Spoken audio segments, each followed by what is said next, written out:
Hello everyone, welcome to another voiced over video. Oh no, that means it's going to be Okay, yeah, maybe not, I don't know, let's see how it goes. Anyway, today's a how-to video on how to use color in your artwork, because there's totally not a ton of videos like that already, but nonetheless, here's my best shot. Disclaimer, I'm not here to tell you how to do your art or brag about how my way is better than anyone else's. I'm just putting out what I like to do so you can decide if there's anything of value that you might want to try out or not. By all means, if you have a method you already like to use and my advice is just shattering it, then just ignore what I'm saying and watch a video on puppies or something.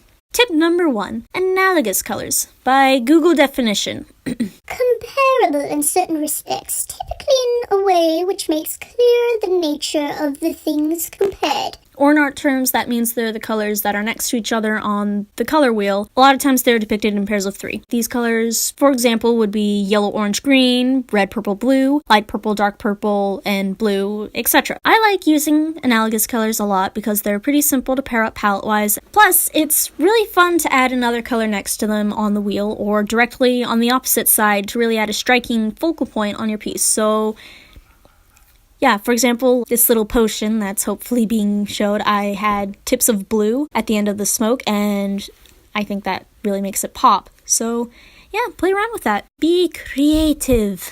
All the Don't Hug Me, I'm Scared fans come running. Okay, anyway, tip number 2. Color harmony / grayscale. When using complementary colors, or just a lot of colors in general, it's pretty hard to get them all to look right when they're really saturated. Or even then, it's still pretty hard. Anyway, that's where gray comes in. By making your palette more gray in value, it naturally gives your colors more similarity, so they harmonize more. And by shifting the amounts of gray in your colors or the hues of gray, you can make some colors pop out more while others are the ever so important choir group that supports the main cast in a musical. Remember, there's no such thing as small parts. By the way, if you want to know more about grayscale, I highly suggest you check out this video from which I've learned about this stuff in the first place. Tip numero 3. Complementary colors. Oh boy, I struggle with these, but here's the secret. Balance. First step is to pick one color and have that be your main color while the other one is more supporting, if that makes sense.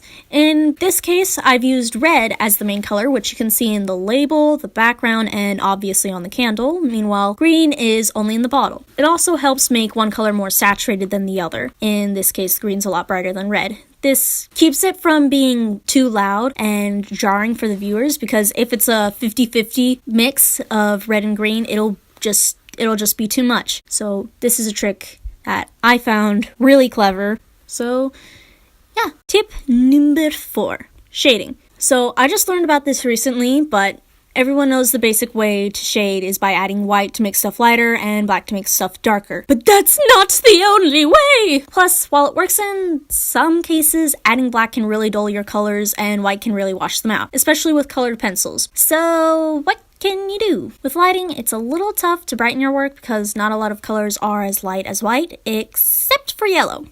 Yeah. Yellow. If you're working with warm colors and you want to keep them warm tinted as they're lightened, then use yellow instead of white. You can also add pink. Like I'm doing for this one, but pink has a lot of white in it, so I advise you use it for when you're working with purple, because yellow would just make it look really muddied. And yeah, there's that. Now, for darkening colors, there's a lot more options. Brown, green, blue, and black all work. It just depends on if you want it to be warm tinted or tinted. So just play around a little bit. Figure out what works for you. Just know that you don't have to use just black and white, because there's more possibilities at all! Tip number 5. Want to know a color combination that's almost as fun as analogous colors? Terratic colors! Yay! Here's the chart. The trick with this color combination is balancing out the colors just right. With like complementary colors, for example, if you use near exact ratios, it'll look a mess. So you definitely need to figure out which color you're using for the majority of your piece and which ones are shown a little less. But this one's pretty simple to conquer, I think, but the basic details are important. Have one color take up the majority of the composition and have the remaining 3 balanced out in varying levels of importance, if that even makes sense. Tip number 6.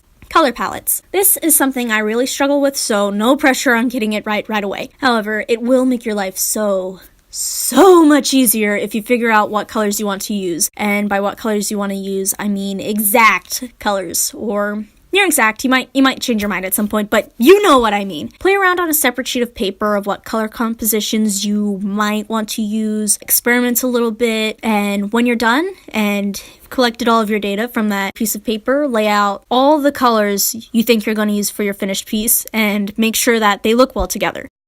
And then start painting that piece you've spent hours doing the line work for. Thanks for listening to me ramble on needlessly. I hope you enjoyed. Let me know in the comments down below if you want me to give more advice, and hopefully in the next advice video I won't be so awkward and Thanks for watching. Be sure to like and subscribe and check out my Patreon page for more content, and yeah, thanks for watching.